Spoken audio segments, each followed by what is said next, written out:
मुंबई येथे गेल्या वर्षी संपन्न झालेल्या 72व्या अखिल भारतीय मराठी साहित्य संमेलनाचे अध्यक्ष प्राध्यापक वसंत बापट यांचा परिचय गोमंतकातील काव्य रसिकांना आहेच.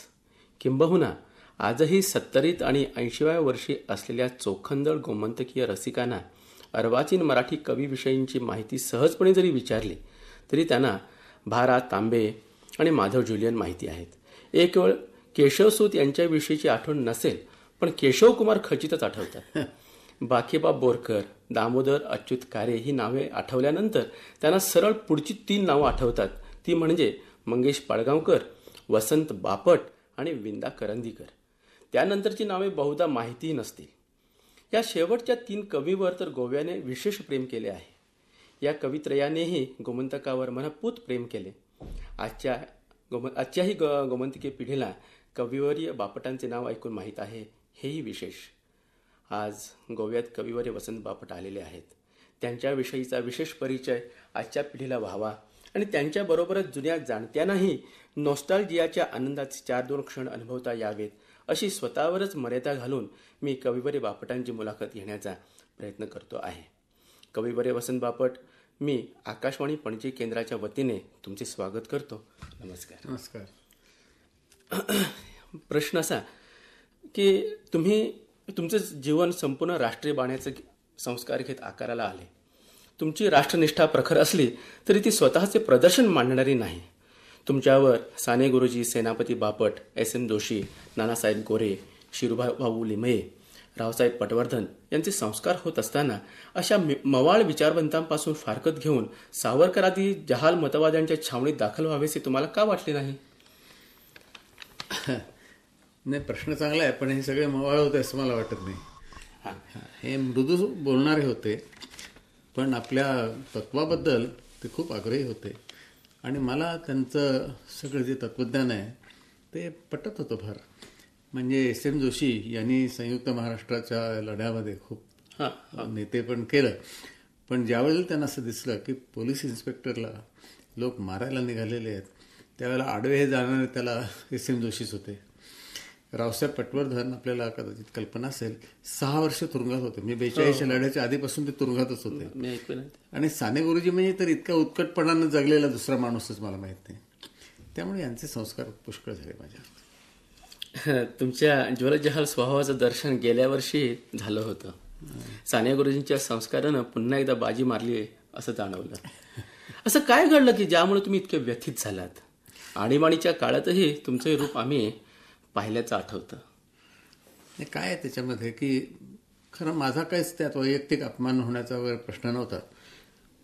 पण तुम्हाला माहितच आहे की पुढे मग लेखक म्हणजे बैलांचा बाजार आहे वगैरे ते भाषा व्हायला लागली.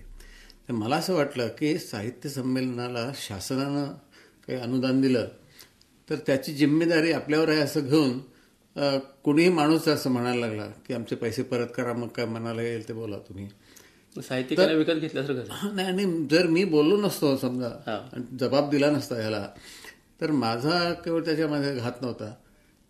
राजे हो कवी कुळासी कलंक लागेल असं झालं असतं.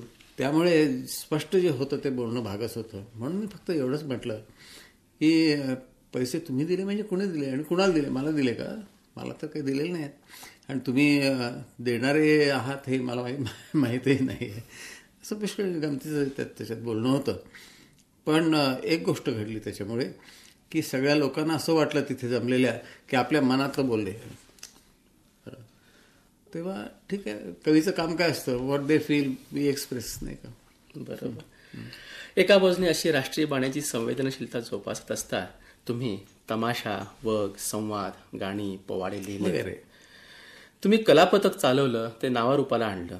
लोकतंत्राचे शाहीर म्हणून तुमचा गौरवही झाला. तमाशाला राष्ट्रीय पातळीवर प्रशंसा मिळवून दिलीत. आज मागं वळून पाहताना आपलं काहीतरी कुठंतरी चुकलत असं अवचक्षणी वाटलंय काय कधी? नाही, या बाबतीत अजिबात नाही वाटलं. कारण काय आहे की मी आता सांगणार म्हणजे पक्ष बदलूपणा करावा असा वाटला नाही, ते तर नाहीच कधी केलं. पण मी कुठल्याही राजकीय पक्षाचा कधीही सभासद झालो नाही. म्हणजे काँग्रेस सोडल्यानंतर दुसऱ्या कुठल्याही राजकीय पक्षाचा मी सदस्य झालो नाही.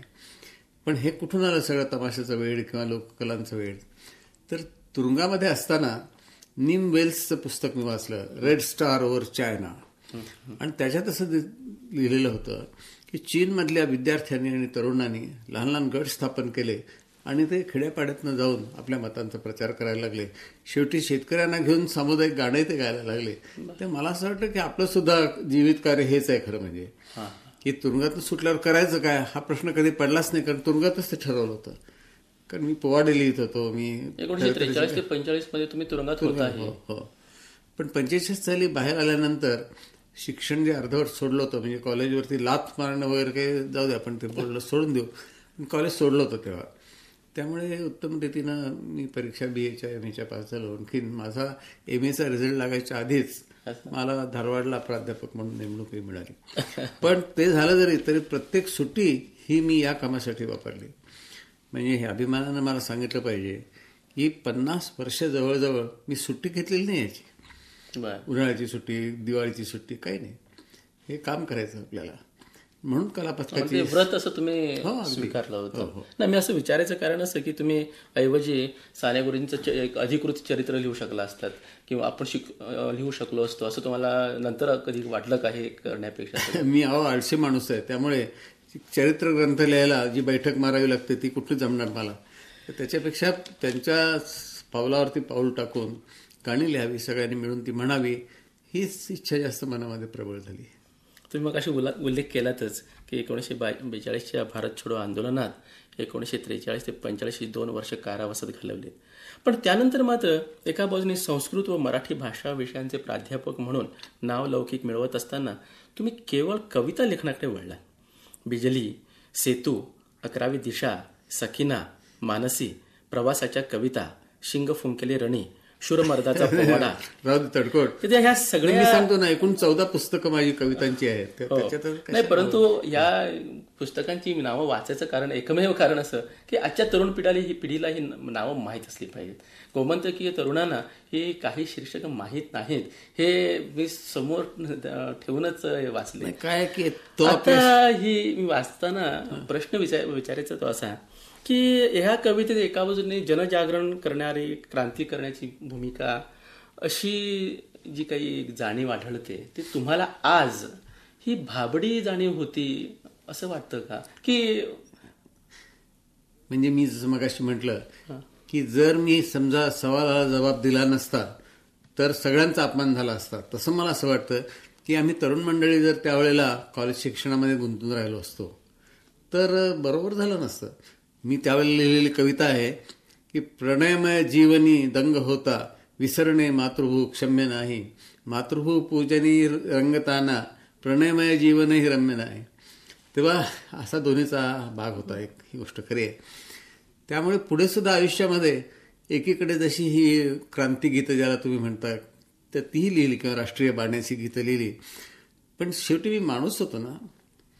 मला हे फार एक वाक्य आयरिश आपला नेता होता ना पारनेर, त्याचं वाक्य आहे की you all the time looked upon me as a great man forgetting that I was a man also.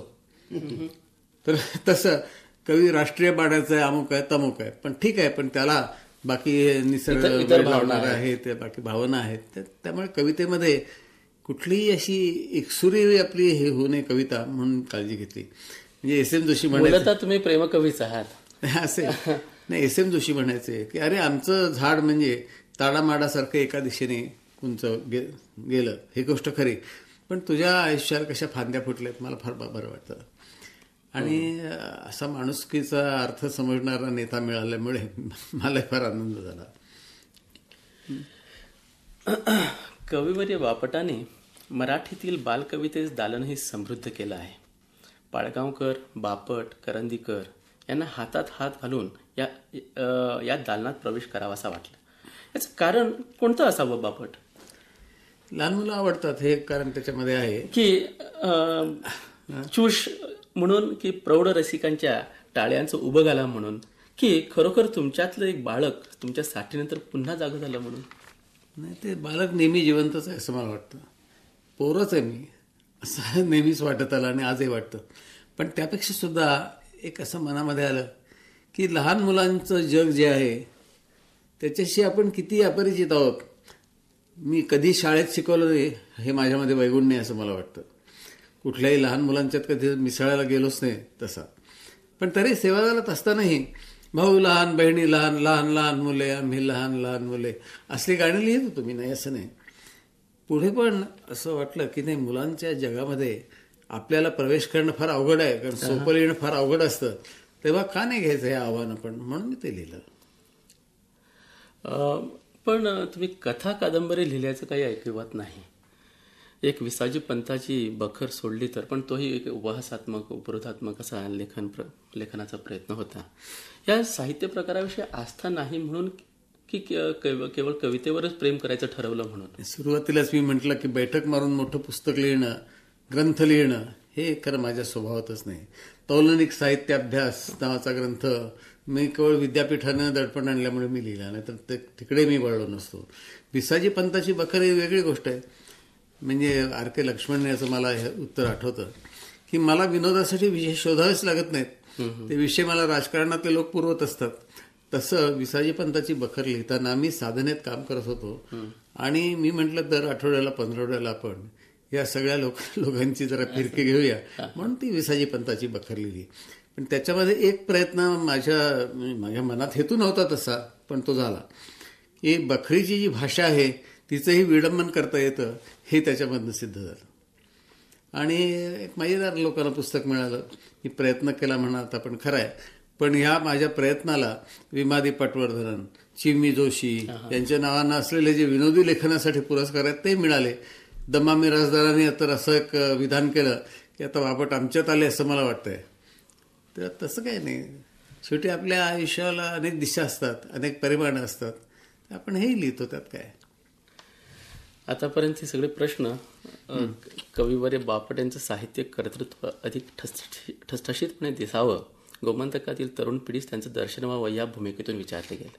परंतु आता काही चिंतनपर प्रश्न विचारावेसे वाटतात. उदाहरणार्थ, पहिलाच प्रश्न असा की केशवसुतानंतर आता 100 वर्षांहून अधिकचा काळ निघून गेलेला आहे आणि तुम्हीच मागे एकदा म्हणाला होता की एका यशस्वी कवीच्या पाठोपाठ नकलांच्या लाटा प्राचीन काळापासून येत राहिल्या. मराठी कवितेच्या संदर्भात तिच्या स्थितीगतीविषयीचे तुम्ही व्यक्त केलेला हा विचार अधिक स्पष्ट करू शकाल काय?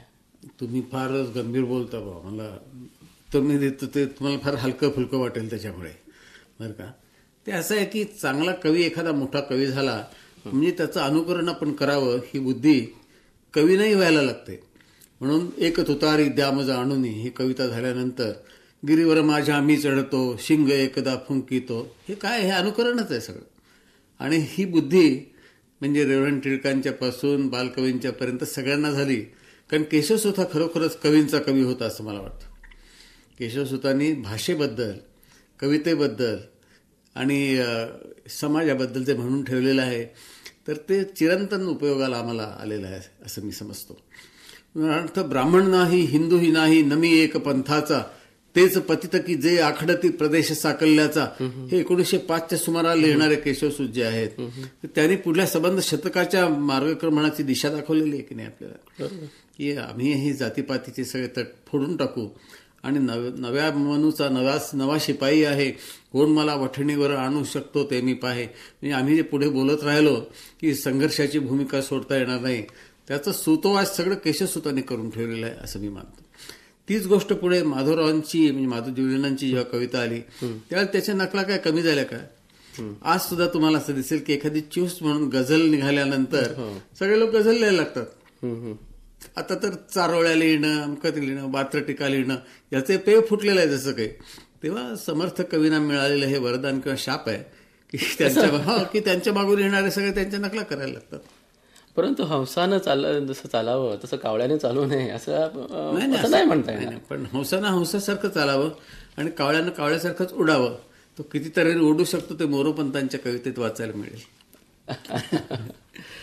मागं एकदा हे माझ्या गवताच्या पात्या आणखी पुढील मागील पानावरून पुढे सुरू या 2 कविता संग्रहाचे मोजीचेच कवी तुमच्या नारायण कुलकर्णी कवठेकर म्हणाले होते. गंभीर असा तो एक हे होता. ते विधान तसं होतं की जी मंडळी जाती वृत्तात लिहितात, सुबत पद्य लिहितात, ही मंडळी भरपूर कविता संग्रह लिहितात. आणखी त्यांची एकच कविता पुन्हा पुन्हा 8, 10, 15 कविता संग्रहातून दिसते. आणखी जी कवी मंडळी मुक्त छंदात लिहितात त्यांचे 2-3 कविता संग्रह निघतात. पण मी जेव्हा शंकर रामाणीकडे जेव्हा पाहतो त्यांनी जाती वृत्तातच लिहिलेले आहे, सुबद्ध पद्यच लिहिलेलं आहे आणि त्यांचे 2-4 कविता संग्रह आहेत. मग अशा मंडळींचं हे मत ग्राह्य धरायचं ते कशाच्या निकषावर, कोणत्या निकषावर? छंदात लिहिलं का जातीमध्ये लिहिलं का मुक्त छंदात लिहिलं हा प्रश्न नाही. कवितेत 2च प्रकार असतात असं मला वाटतं. एक चांगली कविता, आणखीन एक सामान्य कविता किंवा हौस म्हणून लिहिलेली कविता असं पण पाहिजे तर म्हणूया. काय आहे की सर्व प्रकारच्या रोमॅन्टिसिझमला आपला विरोध आहे हे नव्या कवींनी सांगायला सुरुवात केली. त्यातलाच एक भाग म्हणजे मुक्तपणेच दिलीप चित्रे. आता उदाहरणार्थ कविता, काही कविता, आणखी काही कविता, म्हणजे संग्रहाला नाव देताना सुद्धा पूर्वी एखादं काहीतरी फुलाबिलांचं घ्यायची, बकुळीची फुले वगैरे, तसं काही न करता सरळ कवितेला कविता असं चित्र्यांनी म्हटलं. त्यांच्यानंतर येणारे जे पुन्हा कवी आहेत ते दिलीप चित्र्यांचं या बाबतीत अनुकरण करतात हे लक्षात येईल. म्हणून आताही जे संग्रह निघत आहेत त्याच्यात त्यानंतरच्या कविता, पुढे मला सुचलेल्या कविता सरळ नाव देत आहेत. तर मला असं वाटतं इतकं काही त्याच्यामध्ये संकोचाचं कारण नाही. कारण कवी कुठलाही असो आणि त्याची आयुष्यामध्ये कोणतीही प्रवृत्ती असो किंवा परिमाण कोणतं आयुष्याला लावायचं याच्याबद्दल वेगळे विचार असोत, पण जो रोमॅन्टिक नाही तो कवीच होऊ शकत नाही. कारण रोमॅन्टिसिझमचा गाभा ह्या विचारामध्ये आहे, जे आहे त्या जगाबद्दलचा राग आणि जे व्हावं, जग निर्माण व्हावं त्याच्याबद्दलची असोशी. आणि ही जर कवीजवळ नसेल, तो जर स्वप्नच पाहत नसेल काही, तर त्याला कवी म्हणून देखील जगण्याचा अधिकार आहे असं मला वाटतं. आणि तो काही प्रमाणात वृक्षही होत जातो अशा पद्धतीचा. तो वृक्ष तर होणारच, पण शेवटी मी तरुण पिढीला सुद्धा नेहमी असं सांगतो की तुम्ही आम्हाला शिव्या द्यायचा तुमचा म्हणजे अधिकार आहे. शाप द्या, शिव्या द्या, परंतु त्यावेळेला तुमच्या डोळ्यापुढे काहीतरी स्वप्न असू दे, तर तो अधिकार तुम्हाला आहे, नाहीतर नाही. नुसत्या वांस शिव्याला काय अर्थ असतो, काही नाही. म्हणून जे कवी आपल्या दृष्टीनं भरड कविता लिहित आहेत किंवा आक्रस्ताळी कविता लिहित आहेत, त्यांना सुद्धा काहीतरी म्हणायचं असतं, पण ते त्यांना कबूल करायचं नसतं. असं. परंतु घोड्यावर बसण्यापूर्वी घोड्यावर बसणं ही सुद्धा एक कला आहे. ती मिळवल्याशिवाय, ती संपादन केल्याशिवाय पुढे कसरती करता येत नाही. मग छंदोबद्ध कविता लिहिण्याची जर हे नसेल, एक सवय नसेल, तर मग पुढच्या सगळ्या प्रयोगांना काय अर्थ आहे? हाही मला नेहमी प्रश्न पडतो. नाही, बरोबर तडकोड. पण मी काय म्हणतो की छंदोबद्ध कविता लिहिणं किंवा न लिहिणं असे काही 2 पर्याय नसतात. मी फुंकर नावाची मी कविता लिहिली, तुमच्या वाचनात असेल कदाचित. तू बसा म्हणालीस मी बसलो, तू हसलीस म्हणून हसलो, बस इतकेच, बाकी मन नव्हते थाऱ्यावर. तर अत्रे रागवले माझ्यावर, अरे तुम्ही छंदात लिहिता, मग आता ह्याच्यात असं कशाशा गद्यप्राय लिहिलं. तर मी म्हटलं, त्यांना सगळे पप्पा म्हणायचे, असं आहे ही कविता मी छंदात लिहून दाखवू का? तू बसा म्हणालीस म्हणून मी बसलो गे, तू हसलीस तेव्हा म्हणून मी हसलो गे. काही राहिलं का याच्यामध्ये? सौंदर्य राहिलं का? काही नाही. कळलं नाही, भिकार वाटतंय. म्हटलं मग हेच आहे, there is a time to love and a time to die. हे ओळखलं, हे ओळखलं पाहिजे आपण. म्हणून कवीनं छंदामध्ये केव्हा बोलावं आणि केव्हा बोलू नये हे त्याला कळलं पाहिजे. चांगलं सर्जन कोण? ज्याला ऑपरेशन कधी करावं हे कळतं, पण ऑपरेशन कधी करू नये हे समजतं, तो असतो. तसं छंदात केव्हा बोलणं शोभतंय आणि केव्हा शोभत नाही हे कवीला कळायला पाहिजे. दुसरा, माझ्याशी बोलताना मग तुम्ही असं म्हणालात की घोड्यावर बसायला आल्याशिवाय कसं होईल वगैरे. तर कविता ही गोष्ट अशी आहे की याच्यावरती घोड्यावर बसायची तालीम आणि घोड्यावर बसणं ह्या 2 क्रिया असूच शकत नाहीत. प्रत्येकाला कविता कशी सुचते याच्यावरती ते अवलंबून आहे, बरं का. त्यामुळे त्या छंदासकटच ती जन्माला येत असते. छंद हा कवितेचा बाह्य वेश नाही, छंद हा कवितेचा एक अविभाज्य भाग आहे. आणि मी म्हणून कवीनं सांगतो की छंदात लिहिणं म्हणजे जर तुम्हाला बंधन वाटत असेल तर लिहू नका, पण छंद म्हणजे आनंद आहे. बरोबर. म्हणून त्या छंदामध्ये बोलण्याचा मला जो आनंद आहे तो मला घेऊ दे ना. पदी पैंजणे बांधुनी शब्द येते असं मी एका कवितेत म्हटलं, तर मी तरी काय करू? पैंजण बांधून जर शब्द आले, मंद मंद वाजत आयली तुझी गो पैंजणा, तर तसं जर माझं झालं तर मी काय करायचं? मग मला छंदातच लिहिलं पाहिजे. आणि मी ज्यावेळेला कविता बडबडायला लागलो त्यावेळेला मुळे छंदातच मी बडबडायला लागलो. म्हणजे अनुष्टुप छंद हा काल कोणीतरी मला विचारलं, तुम्हाला कसा सुचला काय? मला छंद सुचला नाही. बरं. मला वाटलं हीच कविता असते, अशीच असते. कविता येतेच तशी. हा, तशीच येते म्हणून लिहायला लागलो. टागोरांच्या अनुवादाचं उदाहरण मी नेहमी देतो लोकांना, की बाकीबाब बोरकर हे फार सिद्धहस्त कवी होते, पण त्यांनी ज्या आयुष्यामध्ये चुका करून ठेवलेल्या आहेत त्याच्यात एक मेघदूताचा अनुवाद आहे, ते सोडू आपण. नाही बोला, सांगा ना. नाही, मुक्तपणे बोला. ते 20 वर्ष बोरकरांनी पुस्तक प्रसिद्ध केलं नाही. का? तुझी प्रस्तावना आल्याशिवाय मी पुस्तक प्रसिद्ध करणार नाही. बर. तसे थोडेसे मिजासी होते, पण अभिमान बाळगणारे होते. त्या 20 वर्ष मी ते ढकलत गेलो पुढे. काय तुम्ही केवढे मोठे कवी, मी काय लहान कवी लिहावं तुमच्याबद्दल. पण मग शेवटी त्यांचाही नाईलाज दिसला आणि माझाही नाईलाज, म्हणून मी प्रस्तावना लिहिली. आणि त्याच्यात असं लिहिलं की मेघदूताचा अनुवाद म्हणजे बोरकरांचा सपशेल पराभव आहे. पण त्यांचंही धैर्य असं होतं की त्यांनी ह्या वाक्यासकट ती प्रस्तावना छापली. गाळली नाही. गाळली नाही. तर तसं बोरकरांची दुसरी चूक मी त्यांना सांगितली होती की तुम्ही टागोरांचं भाषांतर करत असताना टागोरांची कविता जन्माला कशी येते हे विसरलाच होतात. बर. त्यामुळे वनी वनी फाल्गुन जागे रे, वनी वनी फाल्गुन जागे, असे तुम्ही बोरकरांनी केलेलं टागोरांच्या याचं भाषांतर आहे. म्हटलं ओ आबा, असं नाही येते. हे नाचाचं गाणं जसं काही असल्यासारखं टागोरांनी लिहिलेलं आहे. हो, काय लिहिलंय त्याने? ओ रे भाई फागुन लेगेचे बोने बोने, हे कुठे? आणि वनी वनी फाल्गुन जागे रे हे कुठे? असं नाही. म्हणून ज्याला टागोरांना हात लावायचा आहे त्यानं मुळामध्ये टागोरांची कविता कशी जन्माला आली त्याचा अभ्यास थोडा केला पाहिजे. आणि म्हणजे त्यांच्या असं लक्षात येईल की संगीतातच ही कविता मुळी जन्माला येत गेली. किती म्हणजे अनाघात सम ज्याला आपण म्हणतो तसे त्यांच्या कवितेमध्ये लाखो उदाहरणं दिसतात. मोरबी नाव कौन शुर बाजे, कौन शुर चंचल स्पंदे, मोरबी नाव कौन शुर बाजे. हे मराठीला पहिल्यांदा आवड वाटतं. हे कसं होईल मराठीत आपल्या येऊ शकेल की नाही असं वाटतं. पण नसलं येत ना तर सोडून द्या ना, मुळात बंगालीच वाचावं. मग जसं मेघदूताचा उत्तम अनुवाद म्हणजे मेघदूत. अच्छा. दलित साहित्य वयात आलं आहे असं एक हल्ली रिमार्क दिला जातो. तुम्हाला काय वाटतं? मला असं वाटतं की दलित साहित्य हा एक नैसर्गिक स्फोट होता.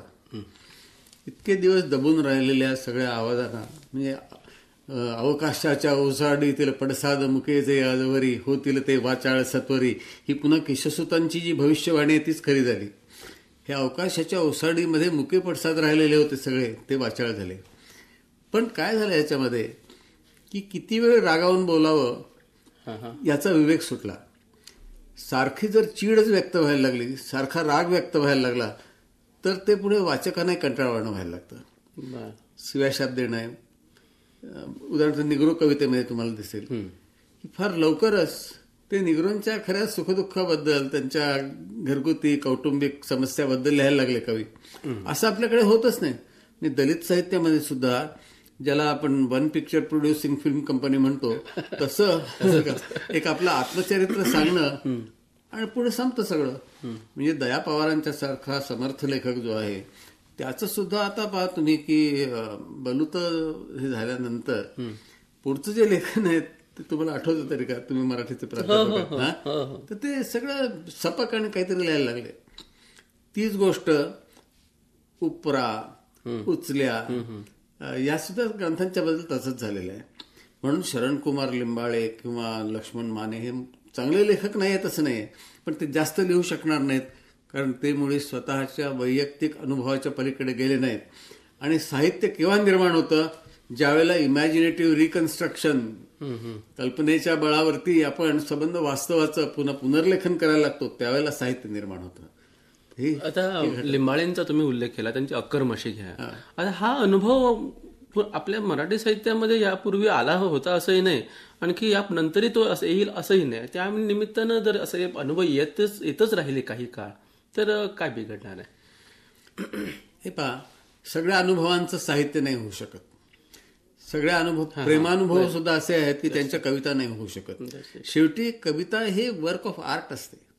पण तुम्ही ज्या वेळेला पुस्तक लिहिता त्यावेळेला you are creating a work of art.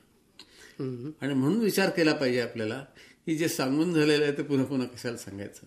असं आता दया पवारांचा तुम्ही उल्लेख केला, त्यांची मुलगी कन्या प्रज्ञा लोखंडे यांची कविता वाचली की ती कुठेतरी ती आत्ममग्न अशी होऊ लागलेली दिसते. कदाचित दलित कवितेचा हा पुढचा चेहरा असं म्हणायचं का, असंही मग काही वेळा मला वाटतं. प्रज्ञा लोखंडेंच्या पुस्तकाला मी प्रस्तावना लिहिली, म्हणूनच मी अनेक दलित लेखकांच्या पुस्तकाला मी प्रस्तावना लिहिली आहे. आणि त्याच्यामध्ये एवढंच म्हटलं की हे सगळं दुःख खरं आहे, हे आम्हाला जाणवलेलं नव्हतं, ते तुम्हाला जाणवत आहे. आणि त्याचं कारण स्वच्छ आहे. एकदा श्रीज जोशांची मला आठवण येते, शंकरराव खरातांच्या अध्यक्षतेखाली संमेलन झालं आणि तिथे जो उठायचा तो सांगायचा की या आपल्या सगळ्या ज्या व्यथा आहेत त्या अशा मांडल्या पाहिजेत. त्या श्रीज जोशी अगदी काकुळतीचं नाटक करून म्हणाले, पण मी काय करू, मला नाही असा अनुभव आलेला. माझी बायको घरी गेल्याबरोबर मला पोहे आणि चहा आणून देते, तर मी काय करणार, मी तेच लिहिणार. ते जे आपल्या अनुभवाचं इतकं. पण मध्यमवर्गीयाविरुद्ध काहूर उठवणं हे साहित्यकारण म्हणता येईल की त्याला आणखी काही शेव फुटलेले दिसतात? नाही नाही, म्हणजे असं आहे की प्रत्येक जण सेल्फ प्रोजेक्शन ज्याला आपण म्हणतो, केवळ आत्माविष्कार नाही, आत्मप्रकटीकरण नाही, तर आपल्याला स्थान मिळावं म्हणून धडपडत असतो. आणि ज्याला ही धडपड करायची आहे त्याला दुसऱ्याला कुणाला तरी धक्के मारावेच लागतात. त्या मध्यमवर्गीय बरा असतो धक्के मारायला. विडंबनात्मक कवितेला वास्तविक आता वातावरण योग्य आहे, परंतु झेंडूची फुलंनंतर चांगली विडंबनात्मक कविता लिहिली गेली नाही असा एक सूर अनेकांच्या बोलण्यात असतो. अर्थात मर्ढेकर किंवा करंदीकर, रेगे, पाडगावकर म्हणजे सदानंद रेगे, चित्रे, डहाके यांच्या कवितेमध्ये उपहास येतो, उपरोध येतो, पण विडंबनात्मक काव्य लिहिलं जात नाही असा जो सूर आहे तर तो कितपत खरा आहे? एकतर त्याचं कारण असं आहे की विडंबन हा एक रसग्रहणाचा, गुणग्रहणाचाच प्रकार आहे. तुम्हाला ती कविता कुठेतरी जिव्हारी भिडल्याशिवाय तुम्ही त्याचं विडंबन नाही करू शकत. जसं सामान्य नकलाकार असतात, ते म्हणतात, आता मी तुम्हाला आमच्या मास्तरांची नक्कल करून दाखवतो, तर कोण बघणार नाही, हसणार. कारण मूळ मास्तरच माहीत नाहीत जर, तर त्यांची नक्कल काय ती कशाला करायची असं होऊन बसतं. तसं विडंबन करताना, मी विडंबना शब्द तुम्ही वापरताय म्हणून मी म्हणतो, अत्र्यांना जी दृष्टी होती तिरकस, ती दृष्टी नाही असा त्याचा अर्थ आहे. असं आहे की शेवटी कुठलीही वाङ्मयीन चळवळ असो, सामाजिक चळवळ असो, त्याच्यामध्ये दोन्ही गोष्टी असतात. काही परिस्थिती निर्माण करते म्हणून त्या तऱ्हेची कृती निर्माण होते, आणि काही पुरुष प्रयत्न असतो. राजा कालस्य कारणम तसंही असतं.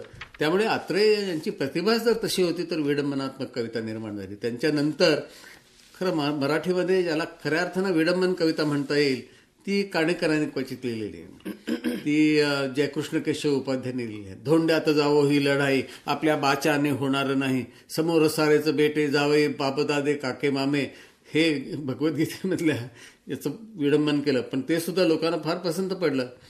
इतके बोलून अर्जुन खेटराव आणि तोंड करून रथा मागुती जाऊन मटकन खाली बैसला.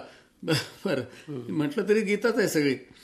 पण उपाध्यायांनी असं पाहिलं की जर कवितेच्या आशयाला साजेसे शब्द मिळाले नाहीत आणि विपरीत शब्दच मिळाले तर काय होतं ते दाखवलं. म्हणजे उदाहरणार्थ समजा आपल्या एका बागेमध्ये गुलुगुलू गोष्टी करीत जोडपं बसलेलं आहे आणि तिथला प्रियकर म्हणेल का, काय तुझं थोबाड मस्त दिसतंय, म्हणणार नाही, थोबाड नाही म्हणणार.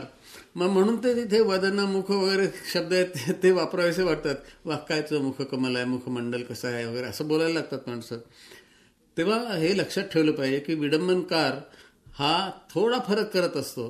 तू छोकरी नाही सुंदरी, मिश्किल बालाची सुंदरी हे लिहित असताना माधव जीवनांची जी शब्दांची फेक होती ती लक्षात घेऊन त्याप्रमाणे मी शब्द जर थोडेसे विकृत करून वापरले तर हास्य निर्माण होतं त्याच्यातनं. तशी विडंबन कविता तुम्ही ज्यांची नावं घेताना त्यांनी सुद्धा लिहिलेली नाही आहे. नाही, पण ते मी विडंबनात्मक कविता त्यांनी लिहिली असं म्हणत नाही. मी त्याने म्हटलेलं उपहास उपरोध व्यक्त करणारी कविता लिहिली, परंतु विडंबनात्मक कविता किंवा विडंबन काव्य लिहिलं गेलं नाही असा माझा प्रश्न होता. हे तर यावर तुमचं मला वाटतं की आमची विनोद बुद्धी जी आहे ना तीच बोथट झालेली आहे. असं आणि आता आम्हाला राजकारण हेच फक्त राहिलेलं आहे ज्याच्याबद्दल टिंगल करावी, थट्टा करावी. म्हणून कदाचित विसाजी पंताची बकर जन्माला येत असेल बरं का. पण आयुष्यामधला सामान्य जो विनोद असतो, जो चिवी जोशादी आपल्या विनोदी लेखनात पकडला, तसा आम्हाला दिसेनासाच झालेला आहे. बरं, कवींची सुद्धा नक्कल करताना तो कवी एक जबरदस्त असावा लागतो. म्हणजे नक्कल होऊ शकते, ती मर्ढेकरांची होऊ शकते, ती पुशिरेग्यांची होऊ शकते, पण तशा तोलाचा जर कवी नसला तर विडंबन तरी कुणाचं करायचं आणि का करायचं. पण ते घडत नाही. म्हणजे तोला मोलाचा कवी नाही म्हणून विडंबन काव्य नाही, तोला मोलाचे कवी पुष्कळ आहेत, पण त्यांच्या शब्दामध्ये फेरफार करून आपण गंमत करू शकतो. हे लक्षात घेणारा कोणी विनोदी प्रतिभा अंगी असलेला माणूस नाही. आता अगदी शेवटचा प्रश्न. बरं, मराठी समाजात काव्याभिरुचीची वाढ व्हावी या दिशेनं काय करता येईल? केवळ अंडरस्टँडिंग पोएट्री किंवा अनुवादित काव्य वाचून अभिरुची वाढते किंवा काय, की स्वतःची अभिरुची वाढवण्याची शक्यता वाचकांनाच स्वतः करायला हवी? काय की हल्ली कविता गवता ऐसी उदंड जाई हे आपण ऐकतो वारंवार, आणि ते कवींच्या बाबतीत खरं आहे. म्हणजे इतके कवी दार ठोठावत असतात कवी संमेलनाचं, आम्हाला चान्स द्या, आम्हाला घ्या. हा काय, मला ही हाकाटी कळत नाही. कदाचित लोक असं म्हणतात, तुम्ही यशस्वी झाला म्हणून आता असं म्हणायला लागलात का, पण आम्हाला कुठे माहीत होतं आम्ही यशस्वी होणार आहोत का काय होणार आहोत ते. पण कवीनं असं लाचारीनं आपली कविता ऐकावी म्हणून कधी मागणी करू नये असं मला वाटतं. म्हणजे एकदा तर असं झालं, मी म्हटलं संचालकांना की तुम्ही असं करा, कवीना बसवा आता तुम्ही ऑडिटोरियममध्ये आणि व्यासपीठावरती फक्त श्रोत्यांना बसवा, पण जागा तेवढीच आहे, बाकी कवीने व्यापलेली आहे. म्हणून एकीकडे कविता संख्यात्मक दृष्टीनं खूपच वाढते असं दिसतं, पण गुणात्मक दृष्टीने त्याचा कस कमी झालेला आहे. याचं कारण असं की कविता हा एका पिळवटलेल्या आत्म्याचा उद्गार आहे, की भूमिका घेऊन लिहिणारे कवीच नाहीत. त्यामुळे बरोबर चार चौघात गा मीही असावे म्हणून काही काव्य बिव्य करू पाही तुमच्याप्रमाणे, अशा बुद्धीनं कविता लिहिणारे लोक फार झालेले आहेत. म्हणून कवितेचा ऱ्हास झाला असं मला वाटतं. वाचकांची जर अभिरुची वाढवायची असली तर तडकोर तुमच्यासारखी माणसं जी शिकवणारी आहेत त्यांनी हे पाहायला पाहिजे. त्यांनी जर फोले पाखडतो आणि निकसत्व ते तुमच्या हातात ठेवतो असं म्हटलं तर वाचकांची अभिरुची ही सुधारेल. आणि मला कवी म्हणून मी माझा धंदा म्हणा, माझा व्यवसाय म्हणा, मला आशा आहे की एक दिवस असा मी जिवंत असेपर्यंतच येईल की ज्यावेळेला लोकांना कृतक कविता आणि खिनकरी कविता यातला फरक कळायला लागेल. गोव्यात ज्यावेळी तुम्ही ज्यावेळी आलात त्यावेळी गोमंतकीय रसिकाने सेतू, 11वी दिशा, सकिना, प्रवासाच्या कविता या संग्रहामधल्या आत्मलक्षी कविता गोमंतकीय रसिकाने मनापासून स्वीकारले. तुम्ही ज्यावेळी कविता वाचलीत त्यावेळी ह्या प्रकारच्याच कविता गोमंतकीय रसिकाने तुम्हाला विनंती करून ऐकून घेतली. पण तुमची स्वतःची कविता तुम्हाला कोणती कविता आवडते? प्रचारात्मक की आत्मलक्षी कविता? समकालीन सामाजिक वास्तव प्रखरपणे सांगणारी बिजली शिंकफुंकली रणी, शूर मर्दाचा पोवाडातील राष्ट्रीय बाण्याची कविता, की सेतू, मानसीतील शृंगार रसप्रधान, निसर्गविषयक, प्रीतीविषयक, संयत आणि शांतपणे मनात एक रिगत जाणारी चिंतनशील कविता? असं आहे की माझी आवडती कविता जर विचारलीत तुम्ही तर सगळं पुस्तकच मला वाचावी लागतील. कारण आईला जसं आपलं कुठलं मूल जास्त आवडतं हे सांगता येत नाही, त्याप्रमाणे खरं कवीची दशा होते. जे लिहितो आपण ते चांगलंच लिहितो असा भाबडा विश्वास त्याच्याजवळ असतो, म्हणून तो लिहित राहतो. आणि तुम्हाला माओचं प्रसिद्ध वाक्य माहीत असेल, लेट 100 फ्लॉवर्स ब्लूम. तर मराठी कवितेमध्ये सुद्धा 100 फुलं फुलू देत असं मला वाटतं. आणि ते जर 100 फुलं मराठी कवितेत फुलणार असली तर माझ्याही कवितेत 100 फुलं फुलू देत, बरं का. त्यामुळे कविता वेगवेगळ्या ढंगाच्या किंवा रंगाच्या असतात. हे जरी खरं असलं तरी सगळ्यांचा मिळून जो बगीचा होतो तो किती सुंदर आहे हे पाहायला आपण शिकलं पाहिजे असं मला वाटतं. बरं, दुसरं तुम्ही विचारलं प्रचाराच्या कविता. पण मला सांगायला फार तुम्हाला अभिमान वाटतो की मी प्रचाराची एकही कविता लिहिलेली नाही. ज्याला तुम्ही प्रचाराच्या कविता म्हणता तो माझ्या आयुष्यामधला एक अविभाज्य भाग होता. बरं, त्याला राष्ट्रकारण म्हणा किंवा काही त्याला म्हणा, पण या देशाबद्दलची चिंता, या देशाबद्दलचं चिंतन या सगळ्यांना त्या जन्माला आलेले आहेत. मला दुसऱ्या कोणीतरी सांगितलं म्हणून जेव्हा मी लिहिलेली कविता असेल तेव्हा ती प्रचाराची असते. तर प्रचार आणि प्रसार याच्यामध्ये आपण फरक करायला पाहिजे. हा प्रसार जो आहे हा माझ्या मूल्यांचा प्रसार आहे, तेव्हा त्याला मी प्रचारकी कविता म्हणत नाही. एकतर ज्या आत्मलक्षी कविता तुम्ही म्हणता तर ते म्हणजे नेमकं काय मला माहीत नाही, कारण प्रत्येक कवी हा त्या दृष्टीने आत्मलक्षी असतो. रवींद्रनाथांनी फार सुंदर उदाहरण दिलेलं आहे. ते म्हणाले की लोकांना चित्र दाखवतो कवी, पण त्यावेळेला तो आपल्या आरशात निहाळत असतो स्वतःला. त्या एका बाजूला चित्र लावलेलं आहे पण दुसऱ्या बाजूला त्याला आरसा दिसत असतो आणि त्याच्यात तो स्वतःला निहाळत असतो. या अर्थानं त्या आत्मलक्षी असतात. एक तुतारी द्या मजा आणून ही कविता जेव्हा लिहिली केशवसुतांनी तेव्हा भल्या भल्या लोकांनी अशा शंका विचारल्या, वा हे चांगलं आहे, आम्ही तुतारी आणून द्यायची आणि मग हे फुंकणार. ते तसं नाही, ते केशवसूत स्वतःलाही सांगत असतात की मला बाकीची वाद्य नाही आता उपयोगाला येणार, मला एक तुतारीच पाहिजे आता, स्वतःला बजावत असतात. तसं ज्या वेळेला मी समजा लिहितो की तुझ्या कामामधून तुझ्या गावामधून उद्या पिकलं सोन्याचं रान, चल उचल हत्यारगड्या होऊन हुशार तुला नव्या जगाची आण. ते लोक म्हणतात चल उचल हत्यार, तू हे कर, सदैव सैनिका पुढेच जायचंय. हे आराम खुर्चीवर बसणार आणि लिहिणार सदैव सैनिका पुढेच जायचंय म्हणून. हे कसं काय? तर हे लक्षात ठेवलं पाहिजे आपण की कवी स्वतःला त्याच्यामध्ये त्यावेळेला अंतर्भूत करीत असतो की आपल्याला सगळ्यांना मिळून ही वाट चालायची हे सांगत असतो. या अर्थानं त्या कविता ह्या परलक्षी किंवा प्रचाराच्या म्हणतात अशा असतात. पण माझ्या जर तुम्ही कविता संग्रहांच्याकडे लक्ष दिलं तर तुम्हाला असं दिसेल की प्रत्येक प्रकारची कविता जी आहे ती स्वतंत्र कलाकृती म्हणूनच पाहिलं पाहिजे. Every poem is a challenge. तुम्ही ज्यावेळेला कविता निर्माण करता तेव्हा तिच्या म्हणून शब्दकळेपासून सगळ्या गोष्टी येतात. कवितेमध्ये केवळ शब्द बोलत नाहीत, कवितेची लय बोलते, कवितेचा जो शब्दकळेचा थाट असतो तो बोलतो. मी मगाशी असं म्हटलं, अगं तुझं थोबाड काय सुंदर दिसतंय असं म्हणणार नाही. त्याप्रमाणे कवितेच्या बाबतीमध्ये सुद्धा आहे. म्हणजे नादमाधुर्याबद्दलच्या ज्या आपल्याला अभिजातवाद्यांनी शिकवलेल्या कल्पना त्या आपण टाकून दिल्या पाहिजेत. मग न ची बाराखडी किंवा मची बाराखडीच का लिहू नये जर मृदुल मधुर शब्द द्यायचे असले तर. अस्सल लाकूड भक्कम गाठ, ताठर कणा टणक पाठ, वारा खात गारा खात बाभूळ झाड उभेच आहे, देहा फुटले 12 फाटे, अंगावरचे पिकले काटे, आभाळात खुपसून बोटे, बाभूळ झाड उभेच आहे. आता या कवितेचा जो दणका आहे सगळा तो तसाच येणार आहे, कारण ते बाभळीचं झाड उभं आहे ना. त्यामुळे मुकुल कसे उमलले बकुळी वरती वगैरे असली भाषा लिहून काय उपयोग आहे का? त्याच्यात काही नाही. शब्दांची लय बोलते असं मी म्हटलं. एक डोळा काळा 16 रुखा सुखा वखलेला निळ्या काळ्या नव्या कोऱ्या ब्यूक मागून धावत आहे, टिकटिकणाऱ्या सडकेवरून टेकाडावर सरपटत सुसाटत पिसाटत लाल पिवळ्या जून कवळ्या बागेवरती तुटून पडून फिक्कट हिरव्या बंगली भोवती घोंगवत फिरतोय. आता ही कविता जर मी संथलयत म्हटली, एक डोळा काळा 16 रुखा सुखा वखलेला, चालणारच नाही. कारण त्याची संबंध गती कसली आहे त्याची, की ब्यूक मागून धावत आहे, टिकटिकणाऱ्या सडकेवरून टेकाडावर सरपटत सुसाटत पिसाटत लाल पिवळ्या जून कवळ्या बागेवरती तुटून पडून फिक्कट हिरव्या बंगली भोवती घोंगावत फिरतो आहे. हे जलद लयच आहे सगळं. हे तुम्हाला सावकाश म्हणताच येणार नाही. हे नाटक नाही, हा अभिनय गुण नाही. याच्यामध्ये अभिनय आपण सगळेच करतो बोलताना.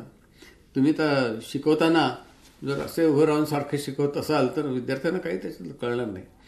मुख्य अडचण अशी आहे की कविता वाचावी कशी हे शिक्षकांनाच कळत नाही, त्यामुळे ते विद्यार्थ्यांनाही कळत नाही. म्हणजे ते एका पिढीला कळत नाही, म्हणून ते सगळ्या वाचकांना आणि रसिकांना जे आहे ते लक्षात येत नाही की अरे या ठिकाणी शब्द बोलत नाहीत. पॉज सुद्धा बोलतो. जसं त्वम जीवितम त्वमसि मे हृदयम द्वितीयम त्वम कौमुदी नयनयोः अमृतम त्वमंगे इत्यादिभिः प्रेषतैः अनुरुध्यमानां तामेव शांतमथवा किमिहोत्तरेण. उत्तरांतरितात श्लोक आहे. तर यासाठी थांबायची जागा आहे. तू माझा जीव की प्राण आहेस, तू माझं दुसरं हृदयच आहेस. तू माझ्या डोळ्यांचं चांदणं, अंगावर अमृताचा वर्षाव आहेस, या आणि अशा शेकडो किरे गोड गोड शब्दांनी तू तिला आळवत होतास. आणि आता मात्र रामा, पण जाऊ दे, काय बोलायचं. आता हा जर पॉज घेतला नाही, मला शिकवणारे शिक्षक असं वाचायचे, म्हणा, त्वं जीवितं त्वमसि मे हृदयं द्वितीयं त्वं कौमुदी नयनयो अमृतं त्वमंगे. आता गुरुजींना कसं सांगणार, हे अशी नाही कविता. त्वं जीवितं त्वमसि मे हृदयं द्वितीयं त्वं कौमुदी नयनयो अमृतं त्वमंगे इत्यादिभिः प्रेषतैः अनुरुध्यमानां तामेव शांत, की मी होत तर जाऊ दे, काय पुढे बोलायचं. आता इथला पॉज जो आहे तो कुठल्याही शब्दापेक्षा जास्त बोलतो असं तुमच्या लक्षात येईल. म्हणून कवितेमध्ये थांबायची जागा जी असते ती जर योग्य ठिकाणी आली नाही तर कवितेमध्ये घोळ होतो. तेव्हा कवितेला व्हॉल्यूम असतो, कवितेला पिच असतो, कवितेला टेम्पो असतो, कवितेमध्ये थांबायची जागा असते. हे सगळं कळलं पाहिजे आपल्याला, तर त्या कवितांचा आस्वाद आपण घेऊ शकतो. आता माझ्या ज्या प्रेमकविता ज्याला साधारणतः म्हटलं जातं, तर त्याच्यातली तुम्हाला मी एखादी कविता दाखवतो, म्हणजे तुमच्या असं लक्षात येईल की याच्यामध्ये अगदी वेगळ्या तऱ्हेची भाषा जी आहे ती घडलेली आहे. तू म्हणून कविता आहे, तर तू कशी आहेस हे त्याच्यात सांगितलेलं आहे. कशात होती आपली कविता ती, थांबा.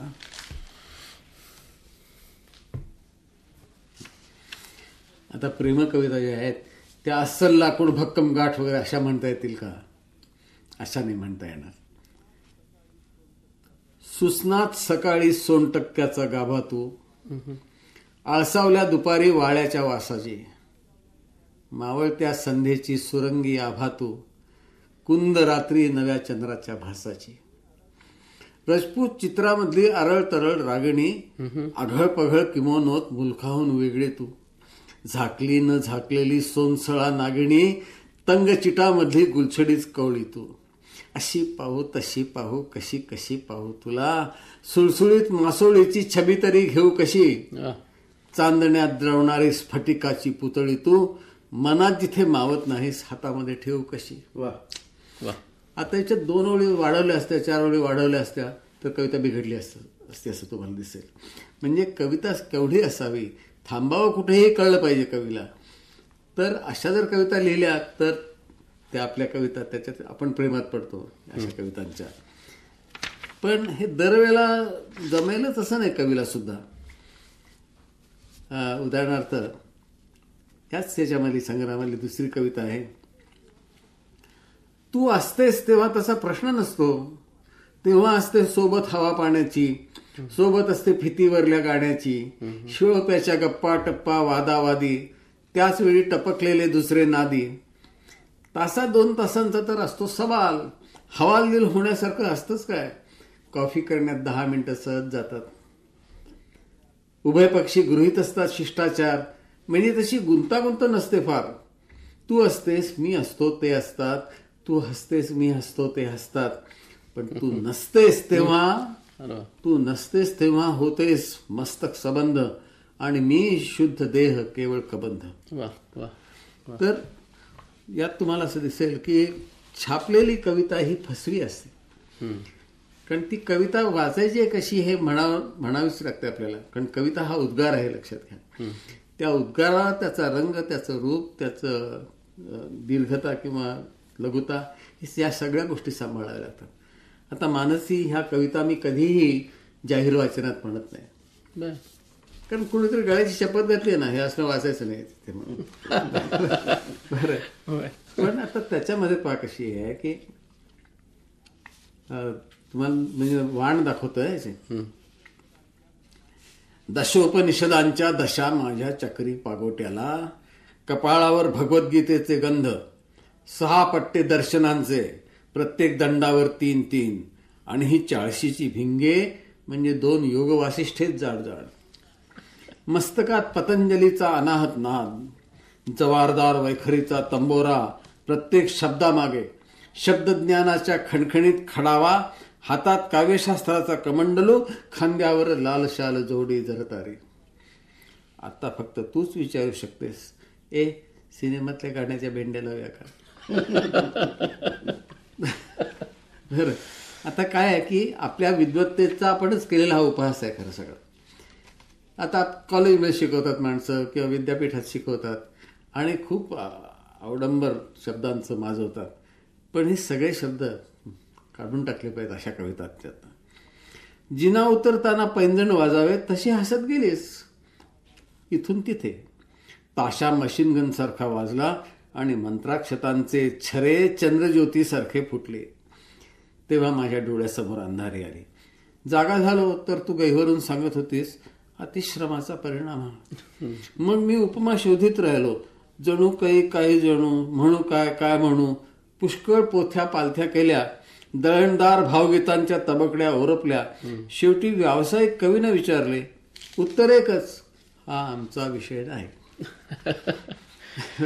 तेव्हा ज्या कवितांची भाषा वेगळी आहे, शब्दकळा वेगळी आहे, सगळं वेगळं असं तुम्हाला दिसेल. म्हणून याही कवितांच्या मी प्रेमात पडतो. पण त्याचबरोबर भव्य हिमालय तुमचा आमुचा केवळ माझा सह्यकडा.